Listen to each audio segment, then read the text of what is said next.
बात आज की चैनल के इस चुनावी चर्चा कार्यक्रम में आप सभी का हार्दिक स्वागत और अभिनंदन है। मैं सुधीर तोमर। आज इस चर्चा को हम जन चर्चा के रूप में करेंगे। आज मैं उन मुद्दों पर चर्चा करूंगा जिन पर हर व्यक्ति के दिमाग में उथल पुथल मची हुई है। रूप चौदस की इस बेला पर मैं आप सभी को हार्दिक बधाई और अपार शुभकामनाएं प्रेषित करता हूं। इस बार की रूप चौदस कौन सा चुनावी रूप लेकर आई है, ये तो उन प्रत्याशियों से पूछना होगा जो इस समय भी मैराथनी व्यवस्थाओं के तहत निरंतर प्रयासरत हैं, जो उन्हें चुनाव में विजयश्री दिला सके।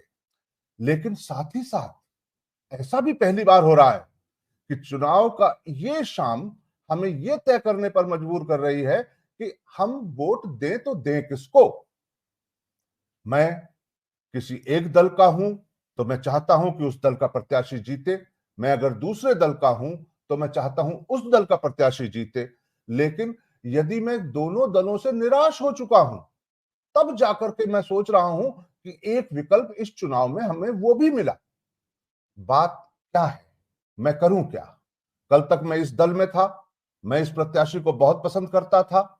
आज ये प्रत्याशी उस दल को छोड़ करके निर्दलीय प्रत्याशी बन गया है।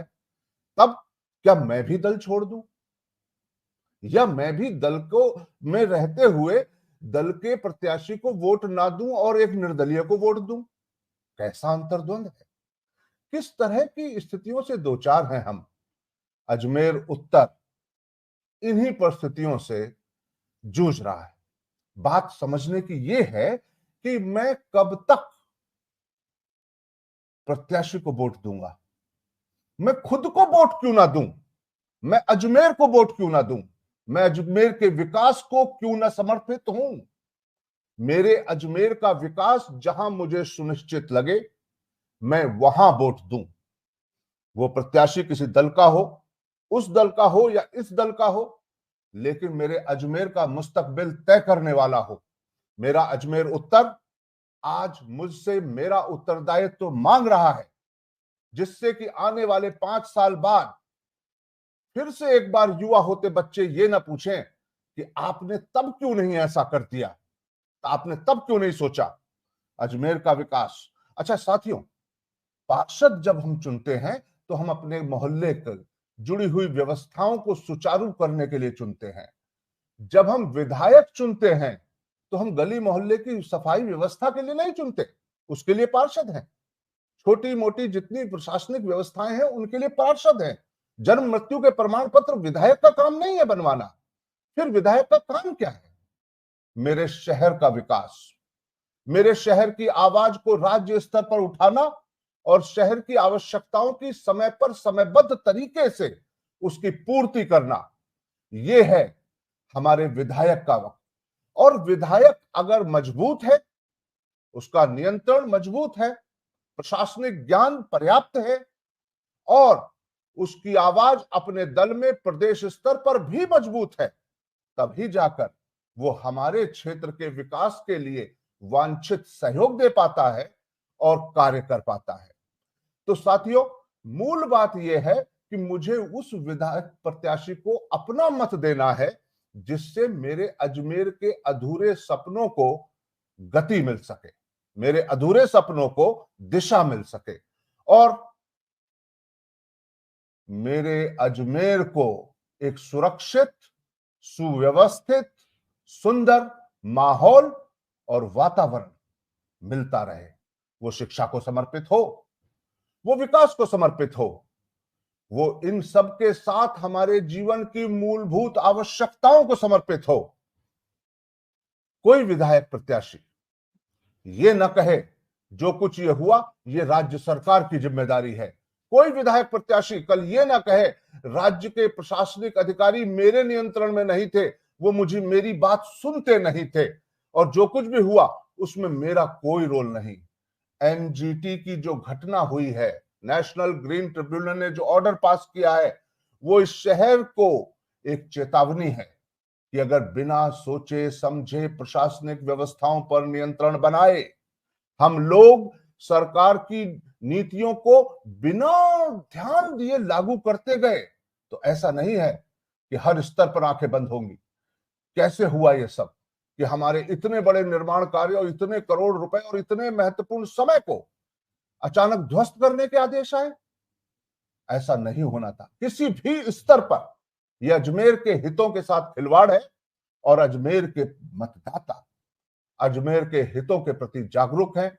वो इस प्रत्याशी को अथवा उस प्रत्याशी को, देवनानी जी को, ज्ञान सारस्वत को अथवा महेंद्र सिंह जी रलावता को अगर चुनते हैं तो वो इस उम्मीद के साथ चुनते हैं कि वो उनके हितों की रक्षा करेंगे, और ऐसा कमांडर जो हमारे हितों की रक्षा न करे, ये हमारे मत के साथ अन्याय होगा।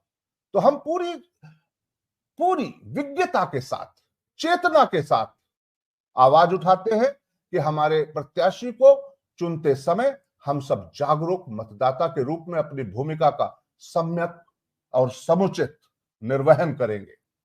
दूसरी बात, जहां तक अजमेर दक्षिण की बात है, अजमेर दक्षिण में अगर हम स्थिति को देखें तो भाटी जी आज द्रौपदी कोली के समर्थन में बैठ चुके हैं।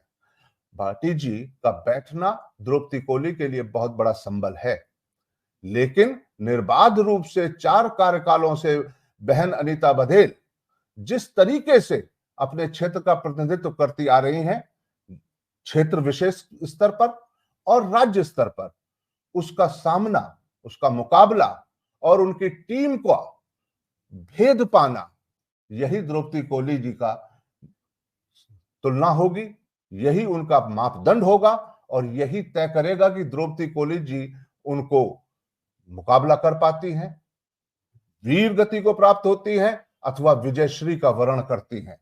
महत्वपूर्ण यह है कि क्षेत्र की जनता द्रौपदी कोली में भी 20 साल पुरानी अनीता बघेल ही देख रही है।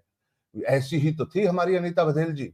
उन्होंने ग्रो किया है, उन्होंने अपना व्यक्तित्व को, प्रशासनिक क्षमताओं को धीरे धीरे विकसित किया है। आज द्रौपदी कोली तीसरी बार पार्षद, अजमेर में पार्षद दल की विपक्ष की नेता संघर्षरत हैं, धीरे धीरे अपना ग्राफ बढ़ा रही हैं, जबकि अनीता बघेल जी निश्चिंत हैं, सुरक्षित हैं और उनका प्रयास अनवरत रूप से जारी है। ऐसे ही अगर हम बात करें अजमेर के साथ साथ राजस्थान के परिदृश्य की, दिवाली पर यह राजस्थान में चुनावी परिदृश्य हम सबको ये चेतावनी देता है कि अगली दिवाली ऐसी ही अद्भुत और सुरक्षित और इससे भी आनंददायक हो। इसके लिए हमारा 25 नवंबर को वोट और हमारा 25 नवंबर को दिया गया समर्थन प्रत्याशियों को ये तय करेगा कि हम अपनी अगली दिवाली कैसे मनाना चाहते हैं। जय हिंद, भारत माता की जय।